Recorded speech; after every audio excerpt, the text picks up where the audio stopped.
I'm Gary White, and this is Louisville Now. We are at the Portland Museum, and we're going to get to hear all about the Portland Museum and a new project they're working on, the AHOY Museum as well. We also have some information on Halloween safety tips. We have an update on Thrive by 5, as well as some information for Domestic Violence Awareness Month. But first, we're going to start off with Katie Delahanty, who's the Executive Director of the Portland Museum and the AHOY Museum, and Ed White, who is the Vice President for the Portland Museum Board. Thank you for hosting us here for Louisville Now. Thank you. Pleasure's all mine. So let's jump right in, because there's a lot of information to obtain here, right? So the Portland Museum has been here for quite a while, and actually started with some children from Roosevelt School. Is that correct? Yeah, it really is. Back in 1976, there was a time where there were a group of teachers at Roosevelt Elementary, and they had worked with students who were curating their neighborhood artifacts in a very organic sort of way. Yes. And then eventually that birthed the idea of creating an actual museum dedicated to the neighborhood. They went to Washington, D.C., secured some money from National Endowment for the Arts, and then hired a director, curator, and then that's how you get to this space today. Fantastic. Has it always been in this location since? Well, after it was in the Roosevelt Elementary, it went to Brown School for a couple years, and then it came to this location when it was ready. And now, Ed, you are a Portland resident and have been for most of your life, right? Correct. We trace our roots back to 1867, right after the Civil War.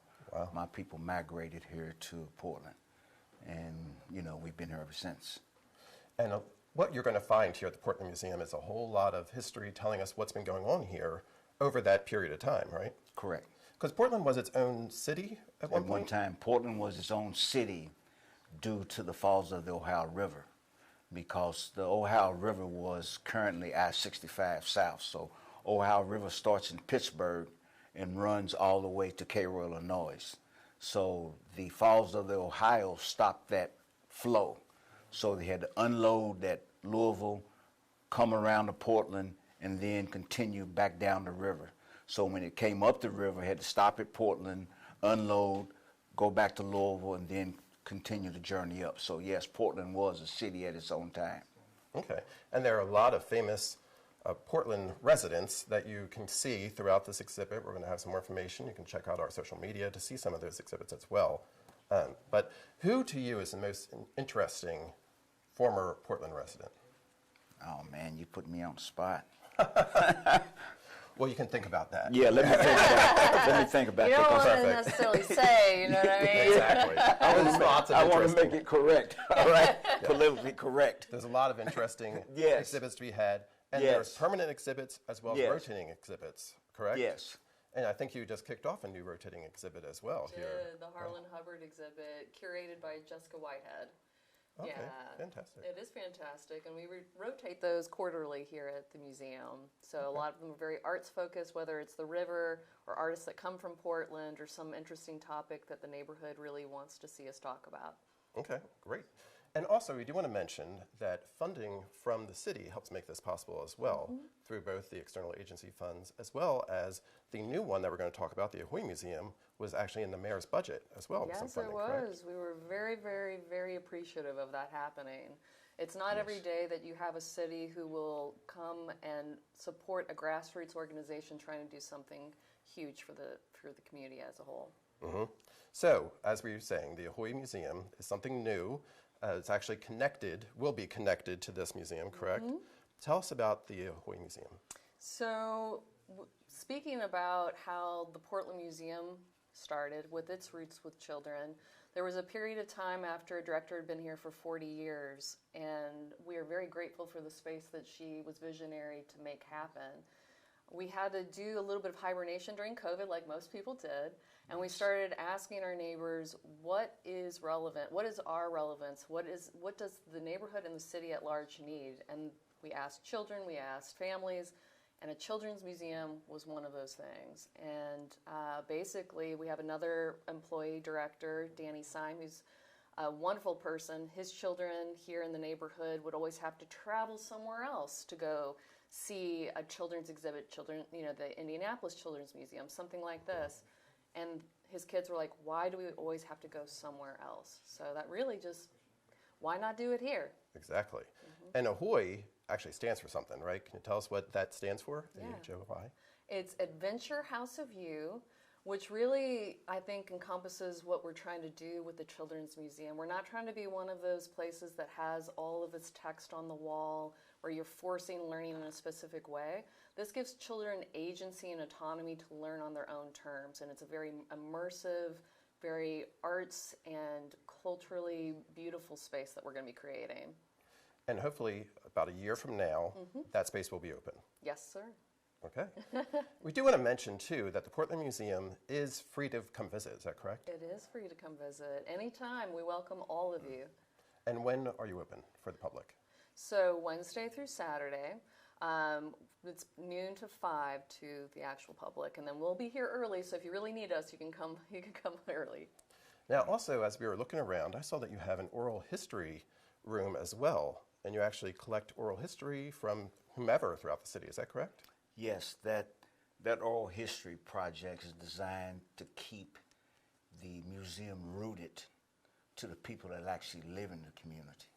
Because a lot of times people that live in the community, story is never told. And see, and back to that question when you asked me who was the most important person in Portland, I would say it'd have to be my grandfather. You know, my grandfather came here at the turn of the century, and he made a life for himself and for his family and the community. So when people would travel north through that migration from the south, our house was one of the houses that would house people to come and live until they were able to get themselves situated in the community. Wow. And a lot of those people that stayed in our house actually stayed in Portland and created families and histories in Portland. So that museum, at oral history thing, is really important so that people can tell their stories, the story within the story that is the Portland story. Yes, and that multi-generational Portland history is very important. Multi-generational. Which is also, that multi-generational approach is what makes this campus unique to anywhere else in the city when we bring a children's museum here. That's fantastic. Well, again, we're at the Portland Museum. The AHOY Museum is going to be opening up hopefully about a year from now. There's a lot going on, a lot of new, interesting projects throughout Portland going on here at the museum. So stay with us here on Louisville Now. We're going to have some more information, but while we're away, we're going to also have information on a new exhibit, the boat that you had delivered. Yeah, we did. Yes, and we have a whole video kind of telling us all about that. So stay with us here on Louisville Now. Yes.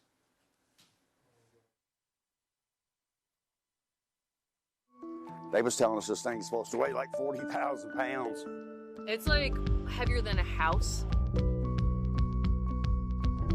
The thing has sunk a couple times. When we got over here and checked it out, the living quarters on top of it, the double pane glass still had water 3/4 of the way up in it. Y'all getting ready to see something 16 feet wide going down the road, brother. That's you don't get to see that too often. Hopefully nobody will wreck looking at it. Yeah. One of our friends at the museum who lives down the street from me was like, hey, there's this beautiful decaying boat in the middle of Utica Pike. Would you guys want it for your children's museum? I know it's called AHOY and marine theme. You're the one that got this started. Me and then Danny Simon, the other director at the Portland Museum, yeah, we got it started.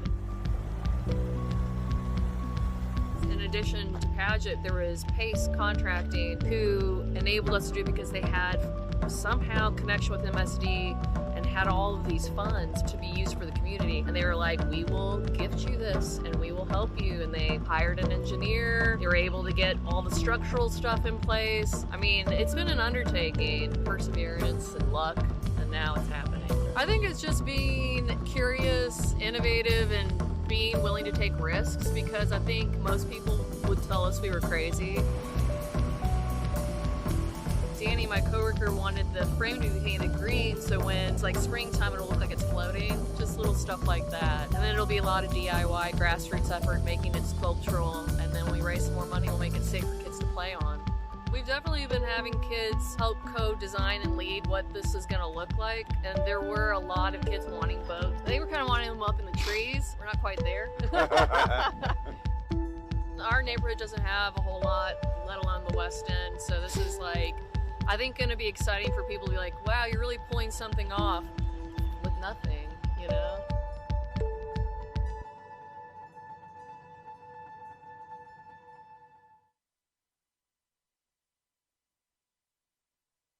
Well, now we're at the Portland Museum and what will soon be the AHOY Museum as well. The AHOY Museum is a children's museum, and speaking of children, early childhood learning and education is one of Mayor Craig Greenberg's top priorities. And with me now is someone who's helping make that a reality. I have Raylene Robinson, who is the Executive Director of Thrive by Five. Thank you, Gary. Thank you for having me. Thank you. Yeah. So let's jump right in. Can you tell us a little about Thrive by Five? Yeah. So Thrive by Five is an initiative that came out of the vision from Mayor Craig Greenberg. And this was one of his visions that he had during campaigning. And he's really jumped in and made this happen for our city. With the support of Louisville Metro Council, the city has invested $5 million into our early learning sector. I came on board just about 8 months ago to get the work started, and so we are up and running. And you're doing a whole lot. There's a lot going on. Can you tell us about some of the initiatives that your Thrive by Five is kind of spearheading? Yeah, so we have launched a couple initiatives, one of them being family navigation. And so what we're seeing is that the system as it is set up, finding a child care center is really, really cumbersome for families. Even if you think about going to visit child care centers, a parent who has 2 or 3 kids having to get them in the car, get them out every single visit that they go on, it's just a lot for them. So we're helping families to navigate that process in an easier way. We are also finding that a large number of families will qualify for the Child Care Assistance Program through the state, and they have no idea that they're able to qualify.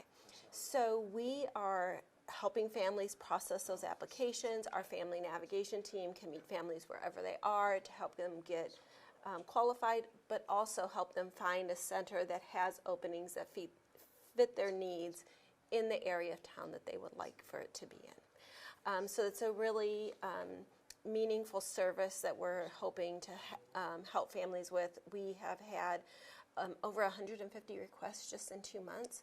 So we know families are really, really interested in how to get their children into early learning facility. Absolutely. Yeah. That's wonderful. Yeah. Now, Thrive by Five is also a nonprofit organization, correct? Yes. So tell us how that works and how people can help support your mission. Yeah, so the mayor put together a group called the Mayor's Early Learning Action Group, and it's called MELAG. We call it MELAG. They did a lot of work to figure out what was the best path forward to get our city to a spot where every child was in a quality early learning environment. And what they found out was creating an independent 501c3 is the best path forward. This has been done in lots of other cities, and it's how they were able to navigate the public and the private waters more easily. It just helped get the project done. So yes, we have $5 million from Metro Council as our seed funding, but we're also out raising money to help bring the project to scale. So we've had other donors such as Lift a Life Foundation, some individual donors who have stepped up and who really believe in this work and want to see this happen for our city. Fantastic. Now, also there's something on your website you talk about, the Uplift Fund. Yes. Can you tell us a little about that? Yeah, so we know that the early childhood education workforce is a tremendously valuable workforce, and we want to be able to support them in their work. So as I was out visiting sites, we were hearing a lot about people would like to go and get their child development associate credential or get an associate's degree or bachelor's degree in early childhood education. And that's exactly what we want to do. Well, the Uplift Fund is designed to help remove barriers so that they can pursue that. So we are hearing things like books and fees, class fees are an issue that people don't have the extra funding for. We've helped some individuals with past due balances that help them get into re-enrolling to get their degree. So we're really looking to support the early childhood sector in a way that is helpful for them to pursue their degree and take advantage of the many state resources that are available for our early childhood sector. So a lot of great work being done by Thrive by Five. Again, I'm talking with Raylene Robinson, who's the Executive Director of Thrive by Five. For our audience out there, how can they find out more information for Thrive by Five? Yes, thriveby5louisville.org is our website. And we will be having a new website, but there is information on there right now. So for educators who want to access the Uplift Fund, they can access the application on our current website. If families are interested in family navigation, there's a pop-up on our website that they can fill out maybe 3 or 4 questions, and one of our family navigation team members will get back to them. Fantastic. There's some information for you on Thrive by Five. Stay with us. We'll be right back with more here on Louisville Now.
Copper wire theft is robbing us of our safety. Thieves are targeting our essential infrastructure, darkening roadways, disrupting emergency services, shutting down internet networks, and causing over $1 million in damages just last year. Copper wire theft is illegal. Mayor Craig Greenberg's Copper Wire Theft Task Force is getting results, but your help is needed. If you see something suspicious, call Crime Stoppers at 502-582-CLUE. You could get a $5,000 reward.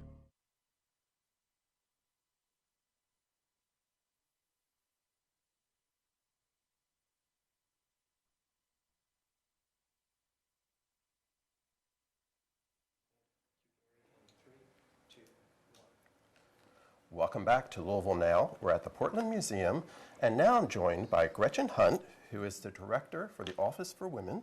Thank you for joining us here. Good morning. Good morning. This is a great facility It is they have beautiful. here. We're going to talk about a serious subject, however. It's October is Domestic Violence Awareness Month, and I know that the city has several resources available for people in need. Can you share some of the ways that people can find that information and what's available for people? Sure, absolutely. So thank you for having me on. So talking about difficult things increases safety, so it's always a good thing to have conversations about domestic violence. So I want to just highlight a few resources and services that exist for any individuals experiencing domestic violence, which is emotional abuse, financial abuse, physical abuse, sexual abuse, controlling behaviors, stalking with an intimate partner, whether you're a man, woman, transgender, non-binary, any person experiencing that abuse. So folks can access free and confidential resources at the Center for Women and Families, which is our local partner. That number is 1-844-237-2331. Free and confidential services. That's crisis counseling, emergency shelter, assistance with the legal process. A second is that if individuals work for Metro government, one of the most important things we want people to know is that your workplace cares about you and wants to keep you safe. So if you are a Metro employee, which is 5,000 of us, and you're experiencing violence in your relationship, or anyone in your household is, or you're a victim of another crime, but specifically domestic violence, you can talk to your HR representative, to your supervisor, and take paid leave if you need to change your locks, get medical care, talk to a counselor, get a protective order, do that. That's really, really important that people know they can get a support at their workplace directly. And the third, I would say, is that the Office for Women collaborated with the Domestic Violence Prevention and Coordinating Council to come up with a guide on domestic violence that's available on our website, and the Domestic Violence Prevention and Coordinating Council will provide that link. And that walks people through the entire process of options, whether they are criminal options or just getting counseling, getting support, and whatever people choose. And this is really important, that people know that they are not alone, that the abuse is not their fault, and that help is available. And it's up to that survivor to decide what is the safest next step. That's really, really important. It's important for the community to know, not to tell people just to leave, because that can be the most dangerous time. It's a complex, personal decision, but we want people to know that they are not alone, we see them, and that there is help available. And often there are more than just the one victim as well. There's families involved, and there could be several people who are being impacted by what's going on. That's right. And that's why we say everybody can do something to prevent and respond to domestic violence. So simply just knowing that if you have a person in your circle that you feel like that relationship really isn't healthy, they're being texted all the time, there's a lot of controlling behaviors, you've seen a change in how they interact with people, they're really isolated, I think it's okay to say, hey, I'm concerned about you, I notice these things. It's not your fault, I believe you, and help is available. Everyone can do that. And so together we can increase safety and healing in our community and break the stigma. I just want to say that, purple is the color of Domestic Violence Awareness Month.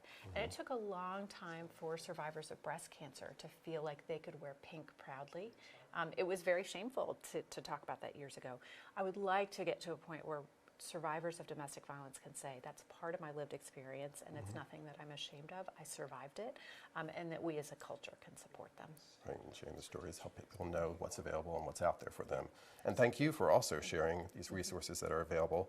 So one more time, how can people find that? Is there a website or someone, or can they contact you? What's the best resource for them? Yes, there's a couple ways. So if you go on Metro's website and just search domestic violence, you're going to come up with the Domestic Violence Prevention Coordinating Council. You're going to see what the Office for Women does.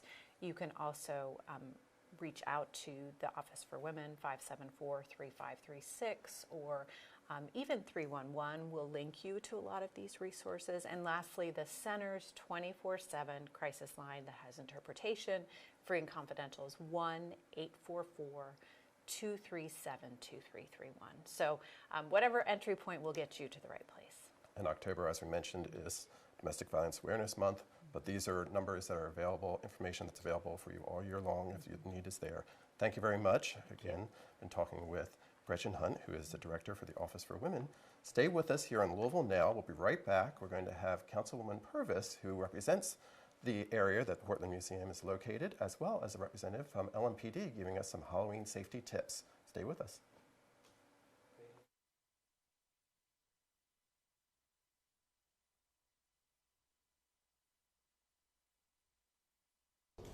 I'm genuinely honored to take the role of Jefferson County Clerk. I'm excited to strengthen the solid foundation of this vital civic office. I'm committed to maintaining integrity of our elections, which protects our democracy. With unwavering dedication, I will uphold the principles of fairness and security, ensuring that every vote is counted accurately and every citizen's voice is heard in the democratic process.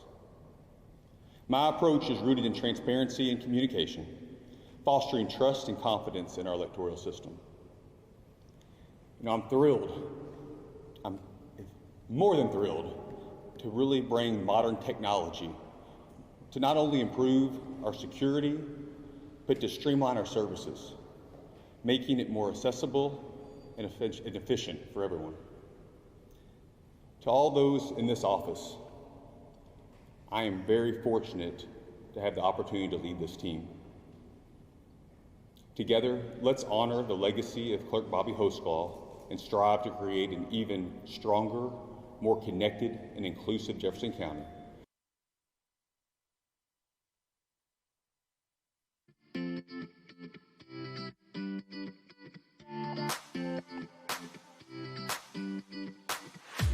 My favorite type of chili is spicy with jalapenos, paired with a nice cornbread. Yeah, I like my chili simple. I just like beef, beans. My favorite chili is from Chex Cafe in Jungletown. I like it a little spicy though, a little ghost pepper in there, I'm good to go. I like my chili with beef, a little spicy, some beans in it, and noodles. A lot of people don't like noodles. I like noodles in my chili. I like my chili just the way my mom makes it, which is sort of salty, it's spicy, and has some beans in it. I don't think you usually do noodles though. No noodles. Just cheese. Your turn. I like to add a little cheese and onions. Milk? I like it with cheese. Sour And cream. crackers. Oh, crackers, yeah. Crackers. Hi, my name's Ian. I like it the way they said it, but a little mustard on top too, and lots of cheese. I like my chili with noodles inside and chili beans and ground beef. And I like my chili with noodles, cheese, crackers, meat, some onion, all the yummy stuff. And I like my chili with beans.